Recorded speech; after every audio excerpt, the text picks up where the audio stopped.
Hello everyone from Chelsea Fan TV. We are outside Stamford Bridge after a 2-0 win against Fulham in the Premier League. I'm here with Don. Shame I couldn't sit with you today. I was living the high life today. But good. You're eating good. What was on the menu today? I'll be honest with you. I think the food was pretty average. What was it?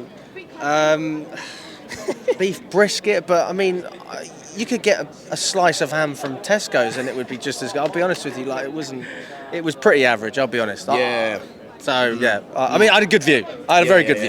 Yeah. Listen, what can I say, man? I think it was a game of two halves, Alex. I think it was a game of two halves, man. I think Fulham in the first half especially, they were very good, you know.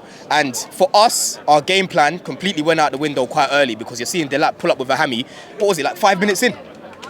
Probably a little bit longer, but yeah, about 10. About 10 minutes in. And then, you know, I see him bring on George up top, which was really confusing to me. Because personally, I would have probably moved Pedro up top, put Esteval on the 10, put Neto right wing, and then you bring Gittins on, you play him left wing, right? But at the minute, I don't think he trusts Gittins at that level yet to be doing that. So it was a bit strange to bring George on because we know he's about to leave, right? He came on today and, you know, he wasn't really locked in, bro. His touch was off, his hold up was bad, his link up wasn't good. There's only like 1 or 2 times where he kept the ball well, but the rest of the time, bro, even the goal that they scored, it was him that lost the ball, right? He was not good today. And you saw that he wasn't good because he came on off the bench and he got subbed off, bruv. You know what I mean? When was the last time that happened? I don't know. I don't know, bro. We have not seen that in a while. So usually when you see a manager bring a player on and they come off, bro, it usually means they didn't have a good game. I thought he was poor, right? But I thought our defence today, bro, away from the start that we had, obviously we kind of got away with that decision, yeah? I've seen the replay. Personally, I think that was not a foul. I think that's really soft. Even the penalty as well, like I was sitting in your seat behind the goal, it didn't really look like a pen to me, man. I need to watch it back again, but it looked harsh. But again, decisions aren't going to go away this season, bro. You've got to play your game. And I thought defensively today, Chalobah locked in, bro. Gusto, looking like the Gusto of old, right? He was very good. You've got, who else? Tosin, bro. In the air, fantastic today, bro. Yeah? Cucurella on the other side as well, locked in. And all you ever hear is people saying Chelsea's defence is so bad, Chelsea's defence is so bad. That's another clean sheet on the board, bro, against a good team. They're a stubborn team. I don't like playing Fulham, bro. They don't stop. They don't give up. You know what I'm saying? But I thought scoring the goal just before half-time, after having a poor half offensively and in the midfield, it was very good, man. It made these guys lock in again. You know what I'm saying? It made these guys lock in again, bro. There's one thing playing well and winning matches, which is what we saw at the beginning of last season. There's another thing not playing your best football and still being able to grind out results. 100%, bro. 100%. That's what the best teams do, man. I'm going to see a lot of people today saying Chelsea weren't even that great. It's a game of two halves, end of the day, right? And now you've got Joao Pedro, whose heading is a tool that we can use in this team, bro. Offensively, defensively, you see him defending with his head. Last week he got an assist with his head, he scored with his head. Today he scores with his head. How many times have I told you from corners, we don't fucking score them, bro? Now, Quaver, big up Quaver, blood. That little flick on we do near post and then back post and that, it's been brilliant, bro. Didn't we see the same thing against West Ham? We've seen that. We've seen Palace. That. Yes. We saw it against Palace. It got cleared off the line. If you remember, Cucurella flicked it on. It gets cleared off the line. Yeah. We saw it last week. We scored from it twice, right? We've seen it again today. It's dangerous. It's a dangerous tactic, man. So you got to big up Quaver for that. So, I mean, when we look at the difference in terms of our set pieces this season, I mean, how do you compare it to last season? Because we still had Quaver last year. It's not like he's... it's not like he's brand new, but he still hasn't had that much time to work with the team. Do you think it's... Is there anything that really stands out? Yeah, I think it's the personnel, man. One thing I've always said, Cole in the air, like offensively, for a tall guy, he doesn't really get his head onto things, man. Same thing as Tosin. He's a tall guy, but you never really see Tosin score any headers. It's only really Chalobah that gets his head on stuff and gets something on it, right? But now you've got Joao Pedro that does it. Obviously, Chalobah's a threat in there as well. So I think the personnel has definitely helped, man. Joao Pedro with his head, bro. Big pulls on that as well, blood. He's good, you know what I mean? Very, very good. So I think it's just the personnel more than anything. Yeah, I mean, I'm so impressed with Chalobah. For me, he's my man of the match. He was brilliant, man, honestly. I think it's the little things that go under the radar with him, like counter-attacks where he stops that final ball and Fulham could be through on goal, or if it's winning a 50-50 duel. People don't pay attention to these things, but when a player does it consistently, you have to applaud that. You have to applaud it, man. You have to applaud it. Like, we know Chalobah, you can get an upgrade on him. You know you can get an upgrade on Tosin. But I don't like this mentality people have as if these guys can't defend. Chalobah today, it's not the first time I've seen him defending like this. This ain't the first time I've seen Tosin defending like this. Like, obviously, we need better than these guys, but you got to give these guys credit, man. They've been holding it down. I think today our defence was probably the best part of our pitch, of our team today, for me, right? And people like to crash it on us. But Chalobah today, like, even away from the defending, the way he was getting on the ball and just beating that press. He's very good at getting the ball, doing a little, you know what I'm saying? Then he'll just run away with it.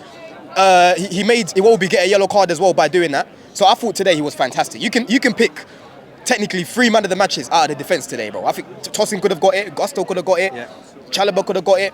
Sanchez was a bit iffy today, but distribution wasn't the best. It wasn't great, but you have to big up the team. We didn't really allow Fulham to have many clear-cut chances. Away from that chance that they had, I don't really remember us really scrambling. We defended really well in the game, man. No, it's always nice when you feel like you're in control, and that's the best. That's the best way to have a structure that you know exactly what's going on around you. Facts, big facts. I'll just ask one more question about the defence. Yeah. Were you surprised to see Gusto starting ahead of James? Because obviously he started against West Ham, so you would have thought maybe there'd be a bit of rotation. But why do you think that is? Because Gusto overlaps, right? We can't have Reece overlapping right now because we know Reece is a biscuit. If you have him overlapping, bro, 2-3 games he's gone. So we kept it the same as last week. Obviously, Esteval started, so you want Esteval in the little right half pocket, right? Gusto allows him to play there. When Gusto's playing, he can do the overlapping run. And what I really like right now is Gusto isn't tucking into the little pockets like last season. He didn't enjoy playing there. He was shit there, bro, right? But this time round, you're seeing him actually overlapping like what he was doing in Poch's season, which is good.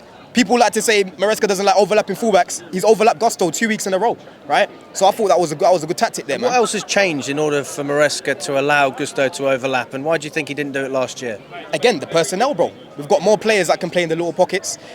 Last week we played West Ham, of course. They're probably going to get relegated, but it worked. You know, don't change what isn't, you know what I'm saying, what isn't broken right now. You know what I'm saying? And Reece, bro, end of the day, this is the longest we've seen him staying fit for a while. I don't want people to start getting mad like why didn't Reece start? He will start plenty of games, bro.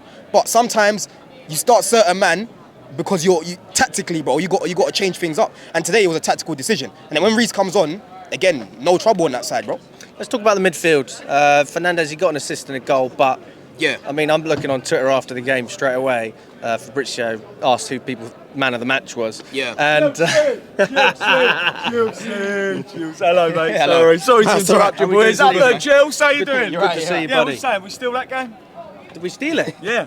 Well, yeah. I mean, if you talk about the ref, then you're probably right. That's all right. It was all good, man. Chels, Up the Chels. We'll get you on in a second, Steve. We'll get you on. Oh, that's Steve.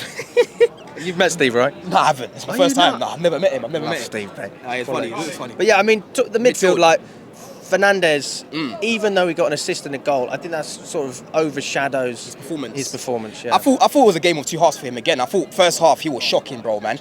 The thing about Enzo, people need to realise he's not a great ball carrier. The problem with him running at speed, he doesn't sort out his feet quick enough, bro. That's why I wanted Xavi Simons, because Xavi Simons, when he's driving with the ball, you see him release it quickly. Enzo's a little bit, stuck in the mud. Like he's a type of midfielder like a Cruz, where he gets the ball, he needs a little bit of space to like ping it and whatever. When you're asking him to run at speed and to release the ball, his feet, they're just not that good at doing that, you know what I mean? So I wasn't surprised to see him doing that, man. It's not the first time we've seen Enzo breaking down attacks. But I thought in the second half he was much better on and off the ball, right? But Santos, when he came on, I thought he was pretty good. Caicedo's only trained once this week, bro, and he was solid, right, in that midfield. You could see he wasn't fit, but he held it down for us in that midfield, bro. I'm surprised he started. Bro, listen, only one game trained and he started, man. You see how important he is. But Joao Pedro, honestly, man, this guy on the ball, right? The amount of fouls that he was winning for us in the first half, because Fulham were onto us, he's so strong. I was saying to Shona, is it Shona? Shona, the lady next to us. Shona? Yes. Shona. I was talking to Shona, right? I was saying, just watch how Joao Pedro gets in between the ball and the man. He's so strong. He holds up the ball so well. When he gets on it, the little turns that he does. He was a big reason why we didn't concede in the first half, because in the midfield, he was, being a little bit of a physical specimen for us, because Enzo wasn't on it, and then Caicedo was obviously helping out as well. I've seen Caicedo won the ball back again the most on the pitch today, bro. Once again. No surprises there. No surprises, bro. You know what I mean? I will say this about Joao Pedro as well. We talk about hold-up play. I love his movement. So he's good, man. Always moving. Always. And that's such a refreshing thing. And I have to say, I always thought Jackson made runs, but I just feel like sometimes he didn't necessarily know where he was going or why he was going there. There's a purpose with his movement. Even there was a chance where he should have just dinked Leno as well, man. I don't know why he tried to run around him. Yeah, he should have just dinked him there, because Leno was out, bro. Just little dink, man. You know what I'm saying? I thought Esteval today, you can see the quality when he was getting on the ball, but we didn't use him enough, especially in that first half. He got the ball probably 5 times the whole game. Right? He did that little run past Bassi and that. Second half, he got on the ball a little bit more, but we didn't really get him in the game enough, right? It wasn't a 10 out of 10 performance today, but bro, I'm telling you, go watch these other teams we're competing against. They're not going to be 10 out of 10 every week. The main thing is we won. Yeah, 2 goals scored, another clean sheet, bro. That's the main thing. And now we get time to recharge. Delap hopefully comes back after the break. Palmer as well. You know what I mean? It wasn't our strongest 11 today, and we still got the job done, man. Yeah, in a weird way, the break kind of works well in terms of just getting some players back, because they're not really, really serious injuries. You've also got Badisho and Lavia. Oh man, those guys, bro. Honestly, man, I'm just getting sick and tired of this now. Honestly, in the summer, we need to start reconsidering certain man, because Badisho, bro, he can never stay fit. Lavia, yo, I love this guy, but broski, what use are you to us when you're never fit, bro? Yeah, plays a couple games and that. He's been here 2 years. I don't know what's going on. I don't know whether he's still growing or something. I don't know what's happening there, bro. But allow that guy to rest as much as he can, because we've got Asugo, we've got Santos. But if Lavia keeps getting injured like this again in the summer, we have to rethink certain things with him. I can't lie. I'll be honest with you. I think he's one of those players. I mean, we saw it with Colwell. You get injured in training. I don't think it's got anything to do with just playing matches. Some players are just different. Yeah, but Alex, I don't know what it is though, because before he came to Chelsea, he played the most minutes for any under 20. He was playing week in, week out.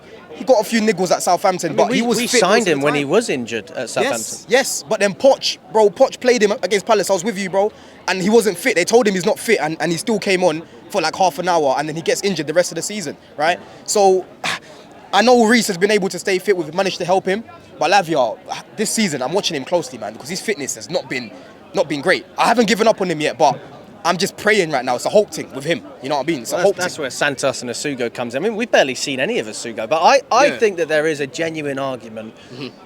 And people say, oh, you're hating on Enzo. There's an argument to start Santos over Enzo. There is. 100% there is, bro. Santos, when he came on today, I thought he was good. He was pressing well. A couple of the passes that he was making. He was good when he came on. You know what I'm saying? Delap's out for 8 weeks. It's out for 8 weeks? Say that again? Delap's out for 6 to 8 weeks. Fuck, man. Whoa, the window's still open. The window's still open, man. You don't know what we're going to do. You know what I mean? But boy, we're going to need something. You're going to block Jackson's loan move? Bro, listen, I see a lot of people saying, oh, why are we sending off Jackson? Look what's happened to Delap now. Jackson does not want to stay as a third striker. What are people not understanding? He's a second striker now. Yeah, second, yes, because of an injury, yeah. But start of the season, you can't say to Jackson, oh, we're only going to play you when someone gets injured. Do you think he's going to accept that, bro? People need to realise, the guy's been here 2 years starting week in, week out. Yeah. 2 new players come in and you're now third choice. And you've got teams like Bayern and these guys, Newcastle United, looking at you. Do you really think he's going to be happy to just sit there and say, do you know what? I'll do you man a favour. He's going to say, fuck that, I'm going to go elsewhere and play more. He's not going to stay. It's not up to him. Bro, it doesn't matter if it's not up to him, but you don't want an unhappy player, right? It's only right that he goes and plays his football because he's contributed well. It's just unfortunate that we don't play 2 strikers usually. And he's third choice. That's it, literally, bro. I would have loved to have kept him as a third choice, but I knew realistically he would never be happy with it, bro. I knew he would never be happy with it, bro. I mean, I personally haven't been one of these people pushing for a centre-back. I'm not actually... For me, it's not like the number one priority. Yeah.